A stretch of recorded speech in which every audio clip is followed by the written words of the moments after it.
mendengarkan podcast ini. Baru-baru ini, saudara, saya naik pesawat dengan beberapa saudara. Dari rombongan itu, saya berempat ada di kelas bisnis. Tapi ketika kami masuk pesawat, rupanya kursi kelas bisnis di mana kami dapat duduk telah diduduki orang. Jadi 4 kursi telah diduduki orang. Seorang ibu dan anaknya dan 2 orang muda. Tentu yang saya lakukan adalah menyerahkan boarding pass saya kepada pramugari. Pramugari sempat melihat sesaat, kemudian dia berbicara kepada orang-orang yang duduk di kelas bisnis itu, yang ternyata mereka sudah punya nomor sendiri di belakang di kelas ekonomi. Saya kira orang-orang ini belum pernah naik pesawat. Mereka pikir siapa cepat, siapa yang dapat. Siapa yang cepat, itulah yang dapat. Bapak Ibu saudaraku sekalian, saya berpikir banyak orang Kristen seperti itu. Merasa sudah di kelas bisnis, tapi dia tidak tahu harga kelas bisnis. Kelas bisnis itu harganya bisa 3/4 lebih banyak dari harga kelas ekonomi, bisa 2 kali lipat, bisa 2,5 kali lipat. Banyak orang Kristen yang tidak tahu bahwa panggilan hidup kita sebagai orang Kristen itu di kelas bisnis, saudara. Bukan hanya menjadi anggota masyarakat kerajaan Allah, tapi anggota keluarga kerajaan. Banyak orang Kristen yang tidak tahu. Bisa kemungkinan karena penjual tiketnya tidak memberitahu hal itu. Atau itu jangan-jangan tiket palsu, saudaraku. Istri saya dan temannya seorang pendeta pernah masuk pesawat. Mereka mau ke Pontianak. Ketika dia masuk pesawat, dia lihat ada mahasiswa sekolah teologi, mantan mahasiswa saya. Tentu kenal istri saya, kenal Ibu Ivon yang juga adalah dosen. Loh, kamu di sini? Ya, Bu. Kamu kemana? Mau ke Kupang, Bu. Loh, ini pesawat ke Kupang? Iya, Bu. Oh. Istri saya dan Bu Ivon mau ke Pontianak. Langsung dia keluar lagi, saudara. Salah pesawat. Bapak Ibu saudara sekalian yang kekasih, jangan sampai kita salah pesawat. Jangan kita tidak tahu bahwa kita ini punya panggilan itu kelas bisnis. Umat perjanjian lama kalau mereka mentaati Taurat, kalaupun gagal ada darah domba, mereka akan dihakimi menurut perbuatan. Ya tentu semua karena salib Tuhan Yesus. Sebab darah domba itu sebenarnya hanya bayangan dari darah Tuhan Yesus. Mereka dihakimi menurut perbuatan. Bahkan orang-orang kafir yang tidak mengenal Allah dihakimi dari atau dalam nurani mereka. Mereka bisa masuk dunia akan datang sebagai anggota masyarakat. Tetapi kita ini, saudara, adalah orang-orang yang dipanggil menjadi anggota keluarga kerajaan. Ini kelas VIP, saudaraku. Banyak orang Kristen memandang bahwa kalau seseorang sudah mengaku dengan mulutnya bahwa Yesus adalah Tuhan dan Juru Selamat, maka itu sudah dikategorikan telah menerima Yesus. Banyak orang Kristen yang tersesat dalam kebodohan mengenai hal ini. Dan tidak sedikit gereja yang mengesahkan bahwa mereka yang memiliki pengakuan dengan bibirnya bahwa Yesus adalah Tuhan dan Juru Selamat sudah dinyatakan sebagai orang percaya yang benar. Ini kebodohan, saudara. Mari kita lihat Roma pasal 10 ayat 10. Roma 10 ayat yang ke-10, saudara. Demikian firman Tuhan. Karena dengan hati orang percaya dan dibenarkan, dan dengan mulut orang mengaku dan diselamatkan. Dalam teks aslinya Kardia, hati. Gar, sebab atau karena. Pisteutai, dari akar kata pisteuo yang artinya believe, percaya. Eis, kepada atau ke dalam. Dikaiosunen, kebenaran atau dibenarkan. Otomatimoth, mulut. De, but, tetapi. Homologeitai, dari kata homologeo, esoterian, masuk ke dalam keselamatan.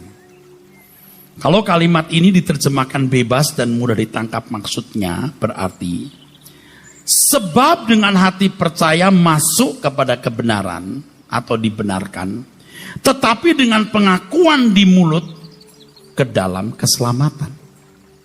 Kalau bahasa kita ini, terjemahan kita, karena dengan hati orang percaya dan, nah kata dan ini membingungkan. Teks aslinya tidak ada kata kai.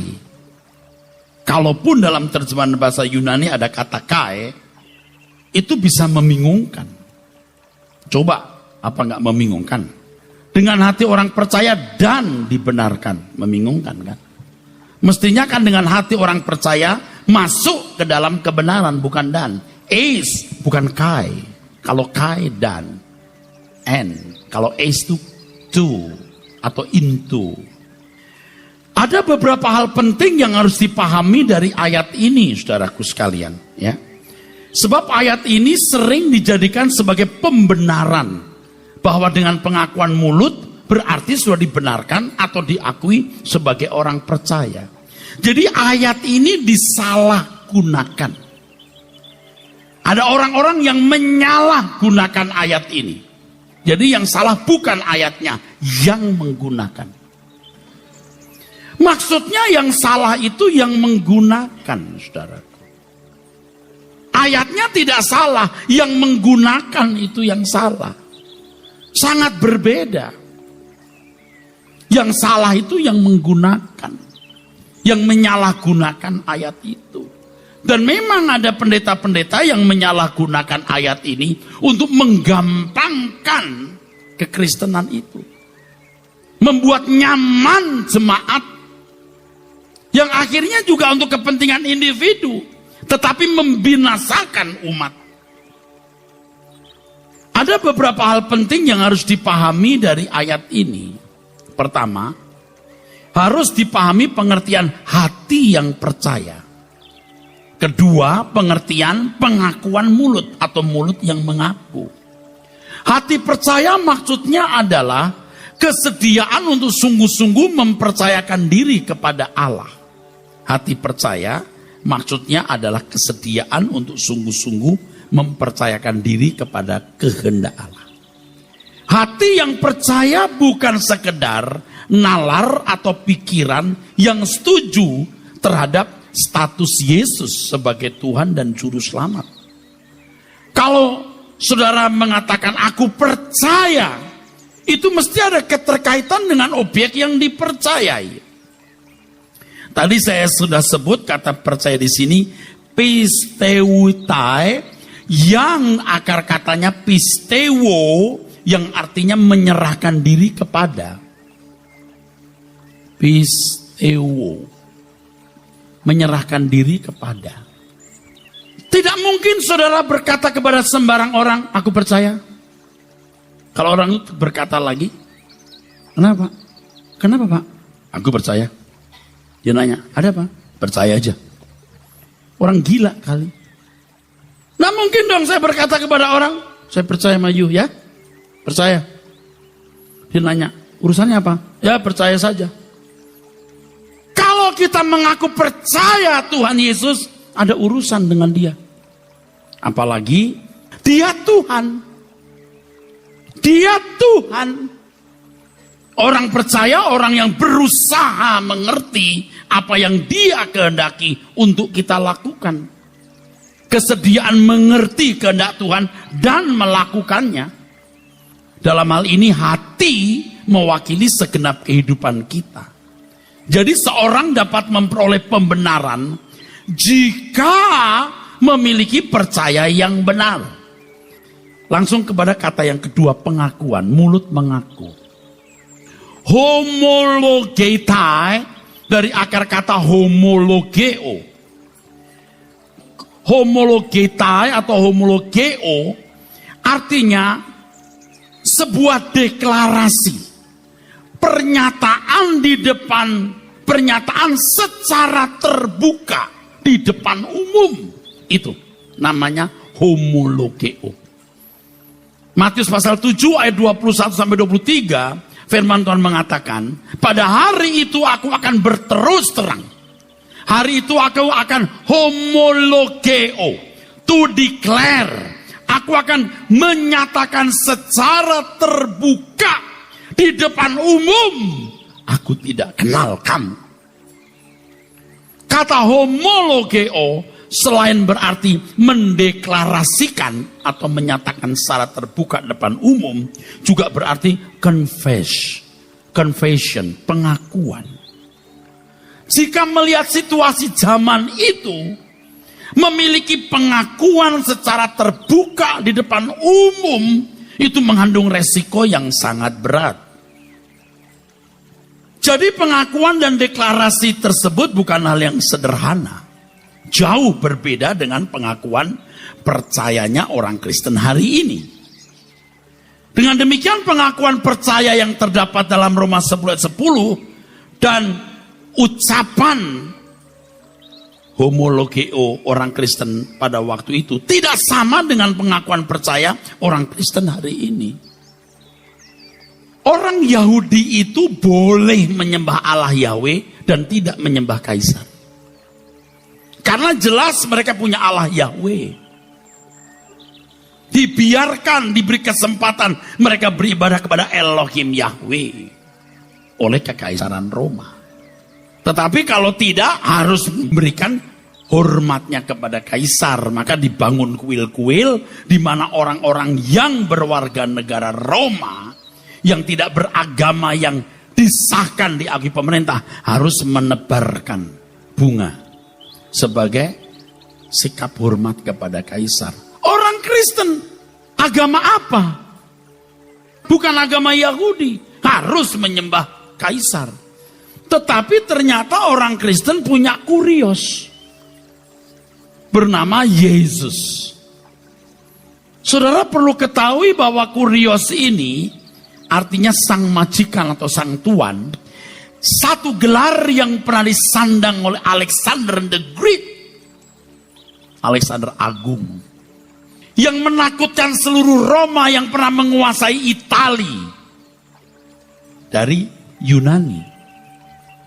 Pada zaman itu Yunani sudah takluk di bawah kekuasaan Roma. Tetapi budaya Yunani mengakar di semua wilayah Roma. Jadi kalau ada masyarakat menyebut nama kurios, ini membahayakan bagi keselamatan kekaisaran Roma. Ditindas habis. Nah, orang Kristen itu teraniaya hebat. Berani memiliki pengakuan, confess atau declare secara terbuka depan umum, itu pertaruhannya harta, keluarga, dan nyawa. Bagaimana sekarang kata percaya dan pengakuan itu digampangkan? Pokoknya kamu sebut Yesus Tuhan, selamat. Salah. Sekarang begini saudaraku, kalau sebutan seorang perenang berarti sudah bisa terenang di laut di tengah ombak setinggi 1,5 meter sampai 2 meter dengan jarak 2-3 kilometer. Dan orang yang bisa berenang memang bisa, bukan tidak mungkin bisa. Jangan orang bisa berenang tapi cuma di kolam renang 120 cm lebih 30 meter disebut berenang. Sama-sama berenang tapi kualitasnya beda. Jangan orang bisa berenang cuma 20 meter di kolam renang yang tingginya dalamnya 120 cm kita sebut ini berenang. Yang dimaksud perenang itu adalah ini yang berenang di laut dengan ombak 1,5 meter, ombaknya doang nih bisa 2 meter. Dan jaraknya bisa 2-3 kilo. Percayanya jemaat Roma bukan percayanya orang Kristen hari ini lalu disahkan sebagai sudah percaya. Itu kan penipuan, saudaraku. Maka produknya ya begini. Urusannya dengan Tuhan cuma hari Minggu di gereja. Setelah itu tidak ada urusan. Kalau Tuhan mau tanya, loh di mana percayamu? Tadi di gereja. Aku sudah mengaku engkau Tuhan dan Juru Selamat. Tuhan berkata, kau percaya padaku urusannya setiap saat. Biasanya hal menerima Yesus dihubungkan dengan pengakuan percaya kepada Yesus. Menerima Yesus berarti percaya bahwa Yesus adalah Tuhan dan Juru Selamat. Jadi kalau seseorang menyatakan telah mengaku Yesus adalah Tuhan, maka berarti ia menerima Tuhan. Itu pengertian umum. Itu yang banyak orang Kristen akui. Dan konyolnya gereja mengesahkan hal itu, saudara. Dan itu salah. Salah. Sebenarnya percaya seperti itu belum benar. Itu baru mengakui status Yesus. Tapi belum mempercayai pribadinya. Seperti yang berkali-kali saya ucapkan dan akan terus saya ucapkan. Kalau seseorang mengakui dan percaya bahwa Mr. Donald Trump adalah Presiden Amerika, itu belum berarti sudah mempercayai pribadinya atau mempercayai dia. Itu baru mengakui dan mempercayai statusnya. Bahkan sekalipun mempercayai sejarah hidup Mr. Trump, belum berarti mempercayai pribadinya atau mempercayai dia. Demikian pula kalau saudara percaya Injil, ngerti nggak isinya? Belum berarti saudara mempercayai pribadi Tuhan Yesus atau mempercayai dia. Percaya itu pisteuo, artinya menyerahkan diri kepada. Jadi kalau seseorang percaya kepada sesuatu atau percaya kepada seseorang, berarti ia menyerahkan diri sepenuhnya kepada objek yang dia percayai. Orang yang percaya Tuhan Yesus itu berusaha mengerti segala sesuatu yang dikehendakinya untuk kita lakukan. Jika tidak, you tidak percaya. Abraham disebut bapak orang percaya sepanjang hidupnya berurusan dengan Allah Elohim Yahweh yang memanggilnya. Hidupnya disedot oleh percayanya itu. Habis. Maka Tuhan Yesus berkata, kalau kau ikut aku, kamu harus melepaskan dirimu dari segala milikmu. Aku sedot hidupmu untuk hidup di dalam pemerintahan dan kekuasaanku. Sesuai dengan doa Bapa kami, datanglah kerajaanmu, jadilah kehendakmu di bumi seperti di surga. Bapak Ibu, mari Bapak Ibu renungkan ya. Tuhan Yesus itu yang disebut Logos. Yohanes 1 ayat 1. Pada mulanya Logos. Logos bersama-sama dengan Theos. Theos itu Bapa. Segala sesuatu dijadikan oleh Logos. Tanpa Logos tidak ada satupun yang jadi. Jadi Tuhan Yesus itulah yang menciptakan langit dan bumi. Jangan takut mengakuinya. Dia Tuhan. Dia majikan. Dan firman Tuhan mengatakan di Mika 5 ayat 1 dan 2. Pemerintahannya sejak zaman dahulu kala, sejak zaman purbakala. Jadi kalau Allah Elohim, Allah Israel disebut sebagai Allah yang jamak Elohim. Di situ ada Bapa, ada Anak, ada Roh Kudus. Tuhan Yesuslah yang diberi kekuasaan Bapa untuk memerintah sejak zaman sebelum dunia diciptakan sampai dunia diciptakan. Kemudian yang mulia Tuhan kita Yesus Kristus berinkarnasi menjadi manusia. Ini luar biasa. Bapak mensyadon, membunuh putranya, mengambil rohnya, mentransplantasikan ke dalam rahim Maria, menjadi manusia yang dalam segala hal disamakan dengan kita. Menyelesaikan tugas penyelamatan. Setelah usai tugas penyelamatan, yang mulia Tuhan Yesus naik kembali ke surga, saudaraku. Dia menjadi Tuhan. Kalau kita berkata Yesus Tuhan, berarti kita harus mengakui dia Tuhan dengan tindakan bahwa dia adalah Tuhan, sang penguasa yang harus dipatuhi dengan mutlak. Dan sang penguasa berkata, ikut aku. Kau mengaku aku Tuhan? Iya Tuhan. Ikuti jejakku. Seperti ketika aku mengenakan tubuh seperti tubuhmu. Ikuti cara berpikir gaya hidupku. Maka yang pertama, kenalilah kebenaran. Kenalilah Injil dengan benar. Setelah itu berhubunganlah dengan aku setiap saat. Akan kuajarkan kepadamu bagaimana hidup. Seperti yang pernah kujalani 2000 tahun yang lalu.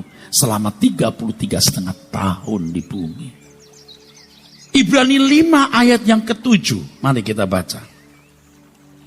Dalam hidupnya sebagai manusia, ia telah mempersembahkan doa dan permohonan dengan ratap tangis dan keluhan kepada Dia yang sanggup menyelamatkannya dari maut, dan karena kesalehannya ia telah didengarkan. Ini tidak sandiwara. Tuhan Yesus tidak sandiwara. Benar-benar ia dalam gelanggang antara menang atau kalah. Itulah sebabnya setelah menang, Tuhan Yesus berkata, menanglah seperti aku menang.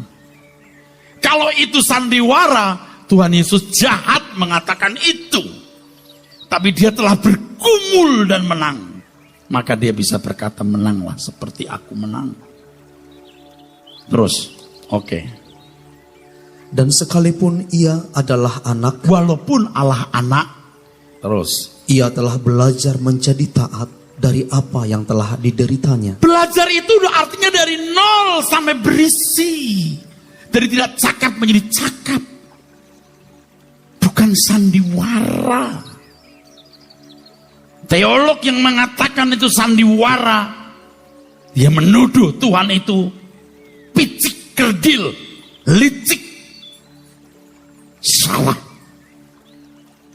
Dia tidak menghormati Tuhan secara pantas. Terus. Dan sesudah ia mencapai kesempurnaannya, dia dulu belum sempurna, belum terbukti sempurna. Setelah dia mencapai kesempurnaan, terus ia menjadi pokok keselamatan yang abadi bagi semua orang yang taat kepadanya. Pokok keselamatan abadi. Ini bukan soal sementara di bumi, ini soal kekekalan. Pokok keselamatan. Dalam bahasa aslinya aitios, komposer, penggubah. Seperti seorang komponis, seorang pengarang yang menggubah simfoni yang indah. Simfoni kita ini buruk, saudaraku. Sebaik-baiknya simfoni kita hanya baik didengar manusia. Tuhan Yesus yang bisa mengubah kita menjadi simfoni yang indah, sehingga kita menjadi simfoni yang menyenangkan hati Bapa di surga. Tuhan tidak kelihatan, tetapi dia berjanji menyertai kita sampai kesudahan zaman. Dia mesti maha hadir. Dia mesti bisa dijumpai. Dia mesti bisa bersentuhan dengan kita. Tapi seberapa kita nekat mendesak untuk menemui dia dan menemukan dia dan bersentuhan dengan dia. Begitu banyak urusan kita, sampai kita lupa untuk mengisi hari hidup kita belajar dari sang penggubah ini. Sebab hanya dia yang bisa menjadikan kita manusia seperti yang dikehendaki oleh Bapa. Kalau kita percaya Yesus itu Tuhan, kita tunduk. Kalau kita percaya Dia juru selamat, kita belajar. Karena keselamatan itu usaha Tuhan mengembalikan manusia ke rancangan semula. Saudara percaya Yesus juru selamat tetapi tidak belajar untuk dikembalikan ke rancangan semula, saudara berarti tidak percaya Dia juru selamat. Kebodohan banyak orang merasa dirinya sudah selamat karena percaya Dia juru selamat. Memang Dia mati di kayu salib menebus dosa kita. Semua kesalahan yang bisa kita lakukan dianggap tidak pernah terjadi. Tetapi perubahan batin kita harus terjadi supaya kita berkenan di hadapan Tuhan. Jadi kalau kita mengaku menerima Yesus, tidak boleh digambarkan sebagai sebuah titik atau dot. Not just dot. Tetapi sebuah garis panjang. Linear.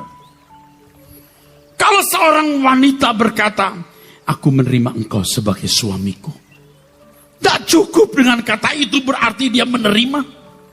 Kalau seorang pria berkata kepada wanita, aku menerima engkau sebagai istriku, tidak cukup dengan satu kalimat itu.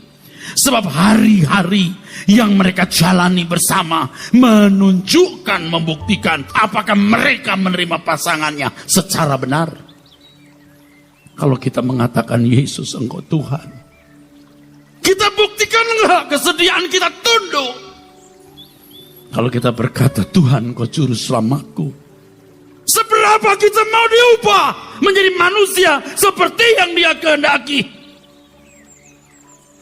Gereja bukan untuk misa semata, seremonial semata, dan Tuhan disenangkan dengan nyanyian-nyanyian liturgi. Itu sebuah penipuan. Sebab yang dikehendaki Tuhan adalah kehidupan setiap hari yang berjalan dengan Dia dan meneladani hidupnya. Pada kesempatan ini saya harus dengan tulus mohon maaf, minta maaf di dalam Tuhan Yesus yang menjadi saksi hidupku atas setiap bentuk khotbah dan pelayanan saya di tahun-tahun lampau yang tidak membuat engkau jadi militan, yang tidak membuat jemaat jadi sungguh-sungguh. Karena waktu itu saya belum mengerti kebenaran seperti hari ini. Dan saya belum jadi contoh. Belum jadi contoh. Jauh dari menjadi contoh. Hari ini saya tahu, saya masih punya kesempatan untuk berubah. Dan mengajak saudara untuk berubah. Dengan berkata demikian, banyak orang bisa menyorot hidup saya, meneropong hidup saya. Benarkah pria ini? Benarkah pendeta ini? Padahal saya manusia yang punya jejak rekam bisa buruk. Dan hari ini yang belum sempurna. Hari ini juga saya belum sempurna. Tapi tidak ada pilihan lain. Kebenaran itu tidak bisa jadi hanya ilmu, kajian. Orang yang menerima Yesus harus hidupnya semakin seperti Yesus. Ia harus belajar, bersedia dimuridkan. Oleh sebab itu belajar Injil itu mutlak. Jangan comot-comot ayat perjanjian lama lalu mengenakannya dalam hidup umat perjanjian baru. Salah loh saudaraku. Tanpa perjanjian lama memang kita tidak tahu isi perjanjian baru. Tetapi pusat pusaran kebenaran kita itu di perjanjian baru. Dan sentralnya itu pribadi Tuhan Yesus sendiri. Jadi harus belajar dari Tuhan Yesus. Injil kita pelajari. Lalu tiap hari ketemu minimal 30 menit. Lalu kita terus menghubungkan setiap peristiwa dengan Tuhan Yesus. Setiap keputusan yang diambil sesuai enggak dengan kehendak Tuhan Yesus. Berbicaralah Tuhan, kalau engkau di tempatku saat ini, engkau mengambil keputusan apa? Kalau engkau di sini, engkau berbuat apa? Itu harus serius kita perkarakan, saudara. Sampai nanti dengan otomatis, tanpa kita perkarakan, kita punya kepekaan untuk bertindak sesuai dengan kehendak Allah. Tanpa Roh Kudus, orang bisa memilih apa yang baik dan jahat. Dan saya sudah membaca buku-buku agama, buku-buku filsafat, dan saya menemukan kecerdasan moral mereka bisa mendapat acungan jempol. Tetapi Roh Kudus bisa membawa kita ke kodrat ilahi. Seperti misalnya kalau kita ditanya, ibu gak ikut pak? Ibu kemana? Kita bisa jawab apa? Ini perkara kecil. Ya biasalah perempuan. Kira-kira kodrat manusia atau kodrat ilahi jawaban itu. Nah, dia di rumah sibuk. Padahal belum tentu sibuk. Ah, bohong gak? Wajar? Tidak. Kalau kodrat ilahi mungkin jawabannya hanya tidak ikut pak, dia di rumah. Selesai. Banyak keputusan dan tindakan kita yang sebenarnya bukan kodrat ilahi. Jadi begini saudaraku, kalau di sini kodrat manusia, kalau saya tulis kodrat dosa kayaknya kasar, padahal benar, meleset. Ini kodrat ilahi, kodrat ilahi. Dulu kita selalu ke sini saudaraku, tapi lama-lama nanti kita bisa blek ke sini juga, blek ke sini, dilatih terus sampai kebiasaan. Jadi ketika kita mengambil satu keputusan dan tindakan yang tidak sesuai dengan pikiran Allah, perasaan kita sakit. Ah, nggak enak. Itu kecepatannya tinggi sekali, saudara. Saya sering menemukan diri saya di sini dan saya meratapi. Kalau lagi khotbah begini ini, sadar. Begitu keluar bisa lupa lagi loh, saudara. Makanya orang harus punya integritas, terus tetap di dalam firman. Artinya belajar firman dan menghidupkan firman itu di dalam diri kita. Menghidupi firman itu di dalam kelakuan kita. Dan itu yang dikehendaki Tuhan. Kalau kita percaya Dia Tuhan, kita harus tunduk. Kalau kita percaya Dia Juru Selamat, kita mau dibentuk. Jadi orang yang benar-benar percaya kepada Tuhan Yesus, yang sama dengan menerima Dia, pasti mengalami sebuah proses perubahan yang nyata.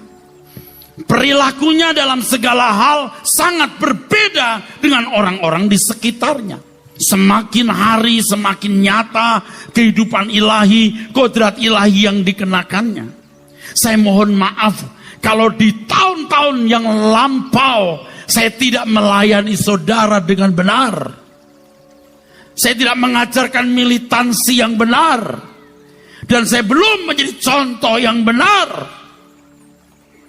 Saya bersyukur Tuhan masih beri saya kesempatan untuk berubah. Dan mengajak saudara untuk berubah.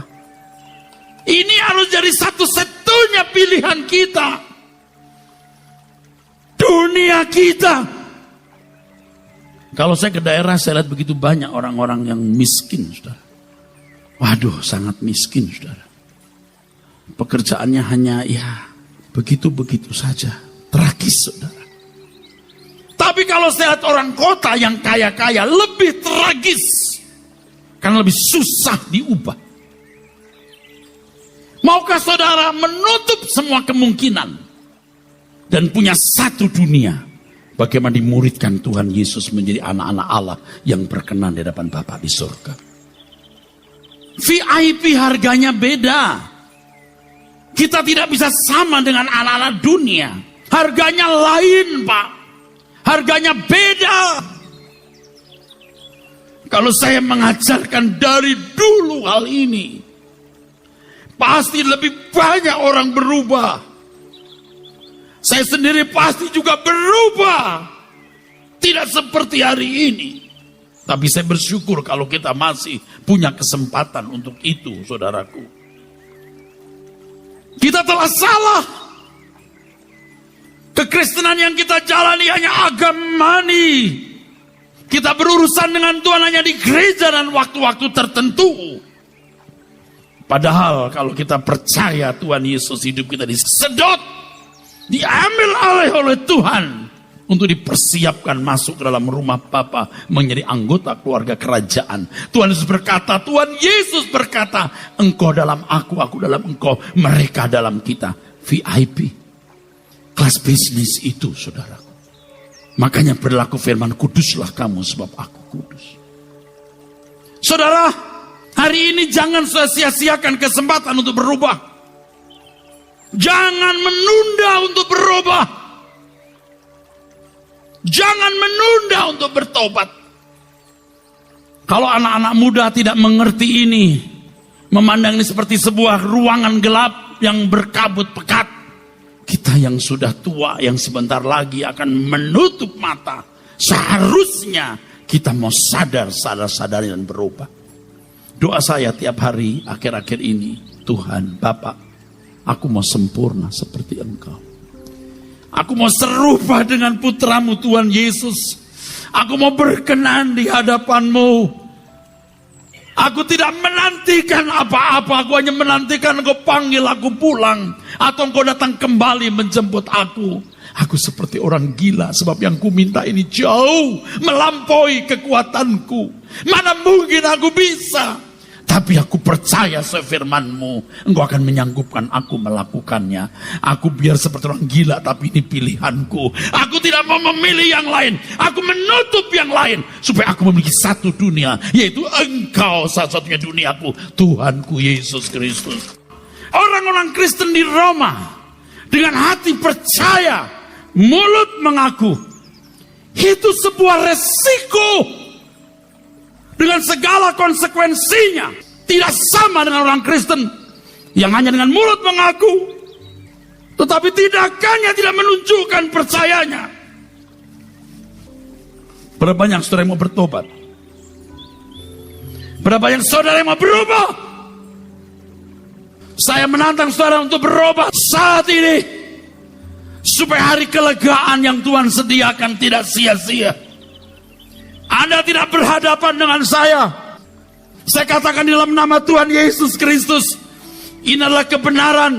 Engkau menolak kebenaran, engkau menolak Tuhan. Engkau mungkin berkata, siapa Erastus? Saya bukan siapa-siapa. Tapi yang kukatakan adalah firman Tuhan. Dan saya berani bertanggung jawab. Yang saya katakan atas nama Tuhan. Kebenarannya yang murni. Kita kadang-kadang juga ragu-ragu, saudara. Bisa. Aku sudah jauh-jauh berjalan, aku capek, aku berjuang. Tuhan, Engkau seakan-akan tidak memberikan sesuatu yang istimewa. Engkau tidak muncul dalam mimpiku. Ketika aku berdoa, Engkau tidak muncul. Bahkan malaikatmu pun tidak kulihat. Seperti tidak ada tanda-tanda istimewa. Di situ hebatnya percaya kepada Tuhan. Dan saya beberapa kali ada suara di hati saya. Kamu tidak perlu melihat tanda. Percaya justru ketika tidak ada tanda sama sekali. Semakin tidak ada tanda. Engkau mempercayai aku. Engkau menghargai aku. Kalau orang-orang Kristen abad mula-mula yang diawali murid-murid Tuhan Yesus tidak nekat. Mereka tidak pernah menjadi pengikut Tuhan Yesus. Memang zaman kita tidak ada aniaya. Kita mengatakan Yesus juru selamat. Menyatakan secara terbuka di depan umum. Tidak ada masalah. Tidak ada resiko. Tidak ada konsekuensi. Tidak ada pertaruhannya. Tapi zaman itu beda. Sekarang walaupun tidak ada pertaruhannya. Secara lahiriah. Secara batiniah tetap ada pertaruhan. Tinggalkan semua kesenangan dunia. Dan hiduplah di dalam kebenaran Tuhan. Jika saudara sungguh-sungguh mau dilatih Tuhan Yesus, saudara akan melihat kodrat ilahi itu. Begitu tipis tapi akan melihat. Ini loh jawaban yang benar. Ini loh keputusan yang benar. Ini loh tindakan yang benar. Akan kelihatan. Kita akan kagum. Roh Kudus itu hanya dimiliki orang percaya. Yang bisa membawa orang percaya kepada kesempurnaan. Bukan sekedar beragama menjadi baik, saudaraku sekalian. Dan kesempatan ini mahal. Sangat berharga. Jangan sia-siakan, saudaraku. Tidak kebetulan saudara mendengar kebenaran ini. Karena inilah panggilan Tuhan untuk saudara. Panggilan untuk kembali kepada kekristenan yang hilang. Supaya kita menemukan kekristenan yang sejati. Saya percaya masih ada orang-orang yang punya hati nurani. Saudara mungkin berkata, Pak, khotbah ini keras, berat, tapi nuranimu bicara apa? Kalau ini benar, sambutlah. Kalau ini tidak Anda anggap benar, jangan dengar lagi. You menyusahkan dirimu jauh-jauh datang ke tempat ini. Lakukan kebenaran, berubahlah. Tinggal selangkah umur kita, apalagi yang sudah usia seperti saya. Tinggal selangkah. Apa yang kita harapkan dari dunia ini? Anak-anak muda jangan berpikir, saudara. Masih muda, kalau engkau tidak mulai sekarang, engkau tidak pernah jadi baik. Engkau rusak dengan segala kesombonganmu, dan engkau tidak pernah bisa diperbaiki. Bukan akhir perjalanan yang menentukan, tapi dari awal. Kalau awal salah, pertengahan bengkok, akhir sesat. Awal mesti benar, pertengahan mesti benar, sampai akhir baru benar. Sebelum terlambat.